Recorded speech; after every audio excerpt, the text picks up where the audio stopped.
एक लड़का जिसका नया नया शादी हुआ था, वो पहली बार अपने ससुराल पहुंचा और ससुराल के गेट पर पहुंचने के बाद बोला, मम्मी जी, हमारे के दामाद पहली बार अली है, गेट खोलू ना। मम्मी जी, रसगुल्लो ले लिया आला, खोलू ना गेट, खोलू। यह आवाज़ सुनने के बाद उसकी सासू माँ गेट के पास जाती है और गेट को खोल देती है।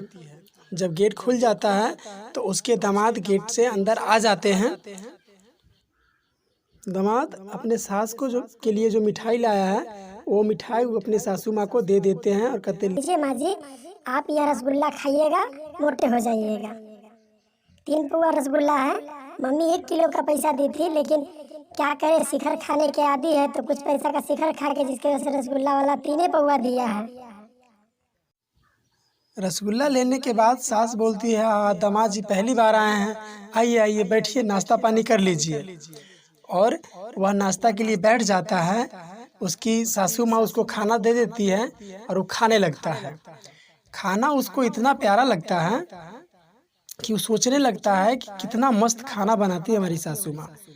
उस खाना में सबसे ज़्यादा पसंद उसको लगता है एक कढ़ी होता है, वो बहुत पसंद आता है। तो वो पूछता है कि सासू माँ, यह जो कढ़ी है वो किस चीज़ का है? चूँकि वह रसगुल्ला लाया रहता है, उसकी सास जो है वह रसगुल्ला खाने में बिजी रहती है, तो वह मुंह से बोल नहीं पाती है कि किस चीज़ का कढ़ी है। वह इशारा करके कहती है कि ऐसे कर देती है। अब वो इशारा जो करती है वो फटक की तरह करती है। उसके घर में फाटक लगा होता है जो बांस का बना होता है, उस बांस की तरफ इशारा कर देती है। वो समझ जाता है कि यह जो कढ़ी बना हुआ है यह बांस का बना हुआ है, फटक का बना हुआ है। अब जब खाने के बाद जाने के लिए तैयार होता है उसका दामाद, तो वो सोचता है कि क्यों ना हम भी अपने घर ले जाएं, ऐसे बांस का कढ़ी बनवाएं और खूब खाएं, अपने भी पत्नी को भी खिलाएं, ताकि बहुत प्रसन्न होगी वो भी। तो वो शर्माते हुए कहता है, मम्मी जी। तो सास बोलती, क्या है? तो कहते, हम एक चीज़ मांगे। तो उसकी सास बोलती, हाँ मांगिए। सास को डर भी लगता है कि कहीं ऐसा ना हो कि बहुत सारा दहेज मांग ले। वो कहती है, मांगिए। तो वो कहता है कि ये जो फाटक लगा हुआ है आपके घर में, वो हम ले जाएं। अब सास सोचती है कि दामाद मांगा है और पहली बार आए हैं, कैसे न दे। वो बेचारी क्या करती है, घर के फाटक को उसको दे देती है। ये अपना फाटक को लाद लेता है पिट्ठी पे, कैसे करके अपने ससुराल से अपने गांव की तरफ निकल जाता है और उस फाटक को ले जाकर के घर पे रख देता है। उसके बाद उस फाटक को क्या करता है कि तोड़ देता है, काट देता है और काट के कुटरी कुटरी बना करके और उसका सब्जी बनाता है।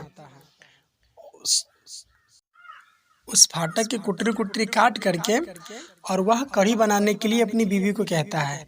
हालांकि नई नवेली बीवी होती है और नए जमाने की होती है, इसलिए उसको खाना वाना उतना मस्त बनाने नहीं आता रहता है और न मायके में वो सीखी रहती है कि किस चीज़ का क्या चीज़ बनता है। तो उसको ये मालूम नहीं होता है कि बांस की कढ़ी किस तरह से बनता है। पर वो क्या करती है, कोशिश करती है बनाने का, और उसको वो क्या करती है, चूल्ही पे चढ़ा देती है। और जब चूल्ही पे चढ़ा देती है तो उसको उबालने लगती है। उबालते थक जाती है, पर वो सींचता नहीं है। जब थोड़ा उबलता है उसको देता है टेस्ट करने के लिए, देखता है कि एकदम बज्जर के बज्जर है। 3-4 बार तो कोशिश करता है खाने का, तो 3-4 दांत भी टूट जाता है उसका, लेकिन वो उसे नहीं टूटता क्योंकि बांस बज्जर होता है। अब कुछ दिन के बाद जब थक जाता है, उससे नहीं बनता वो कढ़ी, तो वो छोड़ देता है। उसके कुछ दिन के बाद उसकी सास इसके यहाँ आती है, तो ये सारा कहानी जो है उसकी बेटी सुनाती है कि मम्मी देखो कि बांस के कढ़ी बनाने के लिए हमारे हस्बैंड बोले, लेकिन हमसे नहीं बना है।